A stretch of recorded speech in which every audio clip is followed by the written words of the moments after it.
বর্তমানে কোকা কোলার যে অবস্থা চলছে সেটাকে বলে মার্কেটিং ডিজাস্টার।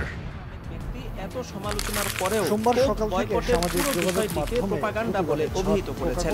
বিশেষ ফায়দা যখন কোন একটা ব্র্যান্ডের মার্কেটিং ব্যাকফায়ার করে, অর্থাৎ যেটা প্রত্যাশা করে মার্কেটিং ক্যাম্পেইন করা হয়েছে সেটা যদি ঠিকঠাক না কাজ করে বরং উল্টো রেজাল্ট নিয়ে আসে, তখন সেটাকে আমরা বলতে পারি মার্কেটিং ডিজাস্টার। কোকা কোলার বাংলাদেশে বর্তমান যে অবস্থা চলছে তাকে মার্কেটিং ডিজাস্টার না বলে বরং ব্র্যান্ড ডিজাস্টার বলাটাই যুক্তিযুক্ত। কেন? তার কারণ নিয়েই আমি কথা বলবো এই ভিডিওতে। সেই সাথে কোকা কোলার ব্যাকগ্রাউন্ড নিয়েও কথা বলবো। আমেরিকান ফার্মাসিস্ট জন পেম্বেরটনের স্বপ্ন ছিল মানুষের কল্যাণে নতুন ঔষধ আবিষ্কার করা। এটা নিয়ে কাজ করতে তিনি একটা লাইসেন্সও নিয়ে নেন। সেই সময়ে দাসপ্রথাকে কেন্দ্র করে গৃহযুদ্ধ লেগে যায়, আর সেই যুদ্ধে জড়িয়ে পড়েন পেম্বেরটন। যুদ্ধে বেশ আহত হন পেম্বেরটন। বেঁচে থাকবেন কিনা এই আশাও ক্ষীণ। আমি যখনকার কথা বলছি তখন পর্যন্ত আবিষ্কার হয়নি শক্তিশালী কোনো অ্যান্টিবায়োটিক। মৃত্যুর আগে ব্যথার যন্ত্রণা থেকে মুক্তি পেতে তিনি মরফিয়া নিতে শুরু করেন। ভাগ্যক্রমে বেঁচে যান তিনি, কিন্তু ততদিনে তাকে পেয়ে বসে মরফিয়ার ভয়ঙ্কর নেশা। এক পর্যায়ে এই নেশা তার জীবন দুর্বিষহ করে তোলে, কারণ মরফিয়া খুবই দামি একটা জিনিস। তার মানে আর্থিক এবং শারীরিক দুই দিক থেকেই তিনি প্রচণ্ড ক্ষতিগ্রস্ত হচ্ছেন। তবে তিনি যেহেতু ফার্মাসিস্ট ছিলেন, তাই তিনি এর থেকে মুক্তির উপায় খুঁজতে খুঁজতে এক পর্যায়ে একটা উপায় পেয়েও যান। কোকা নামের এক ধরনের গাছের পাতা মরফিয়ার নেশা কাটাতে বেশ ভালো কাজ করে। তবে এই কোকা থেকেই আরেকটি ভয়ঙ্কর মাদক কোকেন তৈরি হয়। তিনি নিয়ম করে খুব অল্প পরিমাণ কোকার পাতা চিবোতেন, এতেও সামান্য নেশা হতো। কিন্তু তার চেয়েও সমস্যা হচ্ছে এটা খেতে বেশ বিস্বাদ আর তেতো। তিনি একে সুস্বাদু করা যায় কিনা তা নিয়ে ভাবতে থাকেন। প্রথমে কোকার সিরাপের সাথে এক ধরনের বাদামের গুঁড়ো মিশিয়ে ট্রাই করে দেখেন, খেতে বেশ লাগছে। পরদিন আবার এর সাথে মেশালেন খাবার সোডা। এই মিশ্রণে চুমুক দিয়েই টের পেয়ে গেলেন তার নতুন আবিষ্কার, সেই ইউরেকা মোমেন্ট। পরের দিন তার বন্ধু দোকানদার উইলিস ভেনাবলের কাছে মিশ্রণটি টেস্ট করানোর জন্য নিয়ে যান।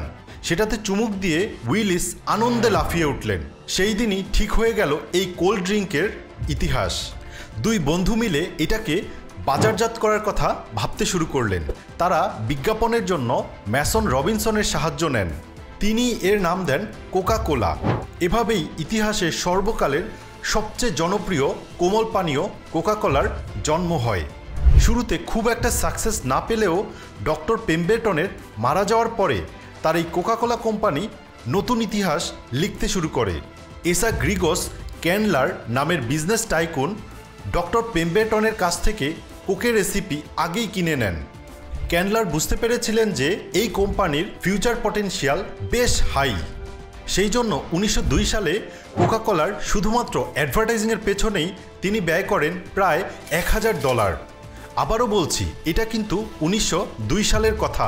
এই ধারাবাহিকতা কিন্তু আমরা আজও দেখতে পাই। কোকা কোলা কখনোই তাদের অ্যাডভার্টাইজিং বা মার্কেটিং ক্যাম্পেইনের ক্ষেত্রে কোনো রকম কার্পণ্য করেনি।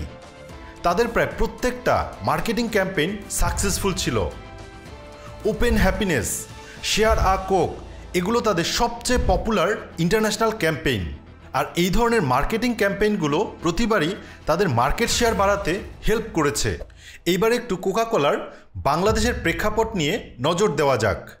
কোকা কোলার জার্নি বাংলাদেশে যুদ্ধ পূর্ববর্তী সময়ে, অর্থাৎ যখন এটা পূর্ব পাকিস্তান নামে পরিচিত ছিল, সেই 1963 সাল থেকে কোকা কোলার বাংলাদেশের মার্কেটের যাত্রা শুরু হয়, যা এখন পর্যন্ত টিকে আছে। দেশের সফট ড্রিঙ্ক বাজারের মার্কেট লিডার ধরা হয় কোকা কোলাকে। 1976 সালে পেপসি বাংলাদেশের মার্কেটে এন্ট্রি নেওয়ার পর থেকে কোকা কোলার সবচেয়ে বড় কম্পিটিটর হয়ে দাঁড়ায়। কোকের এই এত বছরের লম্বা জার্নিতে নানান সময়ে বিভিন্ন ধরনের আপ অ্যান্ড ডাউন এসেছে। দেশীয় বিভিন্ন কোম্পানি এবং অন্য ইন্টারন্যাশনাল কোম্পানি তাদের সফট ড্রিঙ্ক দিয়ে বাজার দখল করার চেষ্টা করেছে। আরসি কোলা, ভার্জিন কোলা, মোজো এগুলোর মধ্যে অন্যতম। 2000 দশকের শুরুর দিকে ভার্জিন কোলা কোকা কোলাকে টপকিয়ে মার্কেট লিডার হয়ে গিয়েছিল। 1999 সালে ব্রিটিশ কোম্পানি ভার্জিন কোলাকে দেশীয় বাজারে নিয়ে আসে গ্লোবাল বেভারেজ নামের একটি কোম্পানি।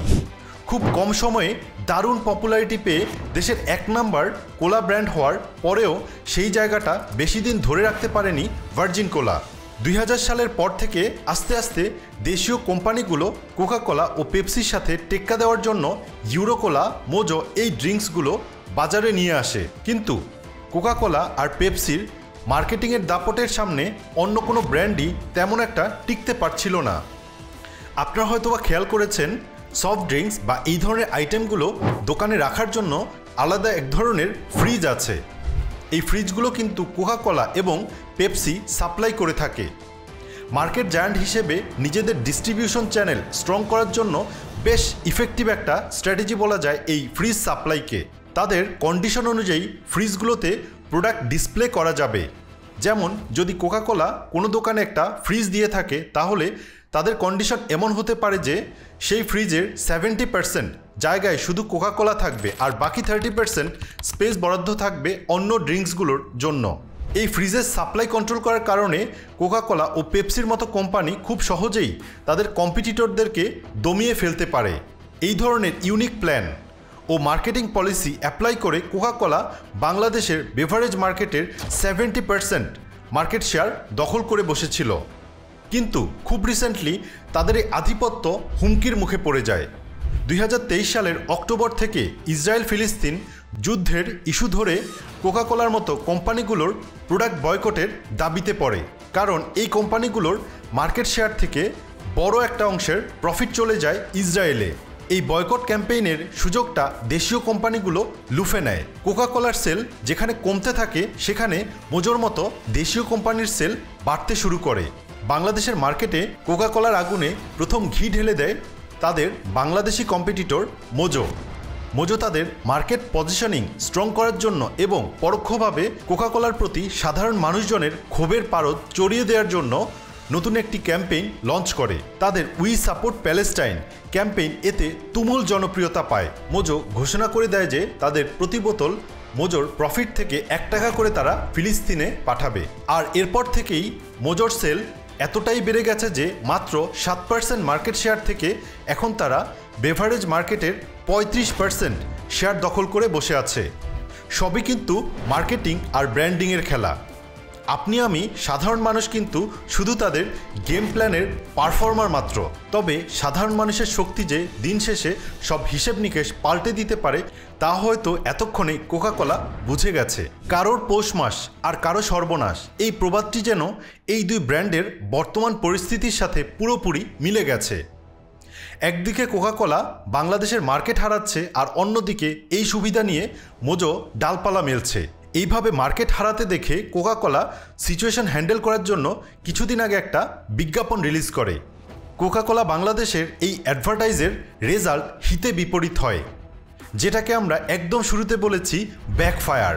গত কয়েক মাস ধরে চলে আসা কোকা কোলা বয়কটের ক্যাম্পেইনে আবার নতুন উদ্যমে জেগে উঠেছে। কী এমন ছিল সেই বিজ্ঞাপনে? মূলত এই বিজ্ঞাপনটি দিয়ে কোকা কোলা বোঝানোর চেষ্টা করেছে যে তারা মোটেও ইসরায়েলি কোনো কোম্পানি নয়। কিন্তু অদ্ভুত ব্যাপার হচ্ছে, তারা অ্যাডের মধ্যে ইসরায়েল শব্দটা উচ্চারণও করেনি, বারবার শুধু ওই জায়গা বলে যাচ্ছিল। কি হাস্যকর ব্যাপার! তুমি যদি আত্মবিশ্বাসের সাথে কথা বলতে নাই পারো তাহলে চুপ করে থাকো। তারা বোঝানোর চেষ্টা করেছে যে কোকা কোলা একটি গ্লোবাল কোম্পানি, 190 দেশের মানুষ কোকা কোলা পান করে। আর তারা এটাও বলেছে যে ফিলিস্তিনে কোকা কোলার ফ্যাক্টরিও আছে। তো এই বিজ্ঞাপন রিলিজের পর থেকে নতুন করে আবার কোকা কোলা বয়কটের দাবি চাউর হতে শুরু করে। সো এটা ছিল একটা টোটালি মার্কেটিং ফেইলিয়ার। মার্কেটিং ডিজাস্টারের সমসাময়িক সময় এর চেয়ে বড় উদাহরণ বোধ হয় দ্বিতীয়টা নেই। কোকা কোলা সবসময়ই তাদের মার্কেটিং ক্যাম্পেইনের ব্যাপারে সিরিয়াস ছিল। তারা হিউম্যান ইমোশনকে কাজে লাগিয়ে প্রতিটা ক্যাম্পেইনে এমনভাবে সাজিয়েছে যা সাধারণ অডিয়েন্সের সাথে কানেক্ট করতে পারে, যে কারণে তারা এই নাম্বার 1 গ্লোবাল পজিশন ধরে রেখেছে। কিন্তু কোকা কোলা বাংলাদেশ এই বিজ্ঞাপন দিয়ে শুধুমাত্র কন্ট্রোভার্সি থেকে নিজেদের ইমেজ ক্লিন করার চেষ্টা করেছে। তারা এবার অডিয়েন্সের ইমোশনের উপর ফোকাস না করে কোম্পানির ইমেজ নিয়ে চিন্তা করেছে। যে কারণে এই ব্যাকফায়ারের মুখে পড়তে হয়েছে তাদের। কোকাকোলার এই ক্রিটিক্যাল মুহূর্তে মোজোর মতো দেশীয় কোম্পানি প্রফিটেবল হচ্ছে। তাদের এই মার্কেটিং টেকওভার শেষ পর্যন্ত কতদূর যেতে পারে সেটাই এখন দেখার বিষয়।